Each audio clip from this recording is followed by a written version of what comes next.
You're watching NBC4, the Tri-State News Channel. Welcome back at 5:40. Many travelers are expected to take to the roads instead of the skies this holiday season. If you're one of them, our next guest has some road trip advice. Laura Powell is a travel expert, and she joins us this morning. Welcome. Good morning. Nice to see you. Apparently, there's some hard figures to show that people really are taking the car this year, big time. Yeah, in fact, overall holiday travel is going to be down, but road travel is going to be up. About 87% of all travelers during Thanksgiving will be in their cars. And that's not unexpected given what's been going on this year. No, exactly. So the roads are going to be really crowded. Okay. You know, you have some tips for making the road trip a little easier because, Mommy, are we there yet? You know, that, so true. Oh, that can wear on you. But let's consider, as you say, off-peak travel because, you know, obviously the roads are really jammed when you first get out there. Right. If you can avoid the Wednesday and the Sunday, that's great. You know, try to go on Monday, maybe even Tuesday morning. Come home on Saturday. You may shorten your trip a little bit, but you'll have a lot fewer headaches, so that's well worth it. Last year at Christmas time, I went out to Long Island. It took me 4 hours to do a 1-hour drive. Yeah. Last time I ever do that again. You say use online resources because they work. Absolutely. You know, and especially because there's going to be a lot of traffic, you might want to find some alternative routes to your destination. Go to mapquest.com or Yahoo Map. Find some different alternatives to get to where you're going. And also check weather.com because you want to know what the weather's like where you're going. This is KLBK 13 this morning. Laura, why fall? Why is fall such a good time, you think, to visit places? Well, I think it's really, first of all, it's less crowded, and second of all, a lot of times airfares are going down to, you know, popular vacation destinations. So take a place like Hawaii, where in the fall you can get a deal, granted from the West Coast, but $500 including airfare and lodging. And the thing I really like about Hawaii in particular is its diversity. I mean, you've got these great beaches, but you've also got 8 national parks, you've got 10 national wildlife refuges, so you could do anything from, you know, biking down a volcano to actually watching a live volcano on the Big Island.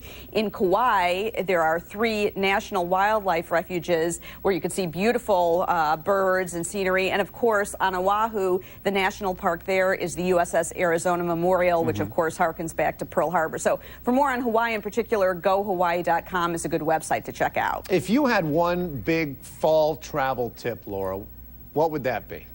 Well, I would just say really scour the internet. I mean, go to the airline websites, go to the travel packager websites, because you could find some amazing deals out there, particularly at the last minute and particularly if you're flexible. So go surfing and you can find some really good deals. Laura Powell, travel expert. Laura, nice to have you on the program. Thank you so much. Thank you.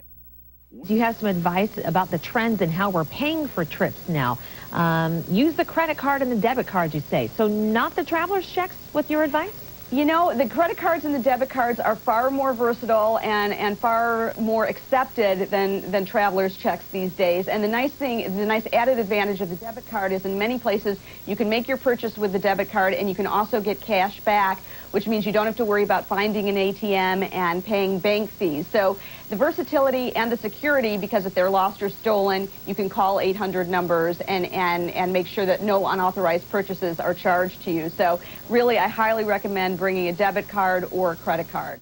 I'm going to teach you too as well. Right. Okay. Thank you, Laura. Okay, so here's the deal. First of all, in terms of clothing, bring along mix and match items. You know, bring along different tops and different pants or skirts, but make sure everything mixes and matches. Okay. That way, you can maybe keep yourself to 2 or 3 pairs of shoes if you're really good about it. Good luck there.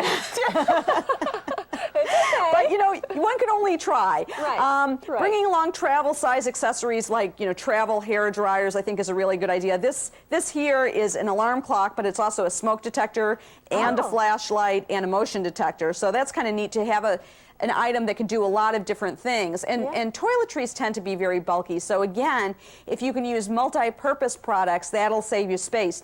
Any other tips maybe for our folks who are in the air going to get on an airplane? Well, first of all, it's very important to get to the airport early, at least 2 hours early, maybe even a little more, because I think the airports will be fairly crowded, even though traffic is down a bit from usual. Right. Also, the carry-on restrictions have gotten a lot tighter. You're not going to be allowed to bring on as much, and what you bring in your carry-on will be limited. You obviously don't want to bring along anything sharp, because a lot of the airlines are not serving meals or any food for that matter, and if you're traveling with kids, you may want to bring along snacks in your carry-on luggage. And in terms of gifts, if you're bringing carrying along gift items, I would say put them in your checked bags. If you are going to carry them on, don't bother wrapping them because they're going to end up getting unwrapped at security.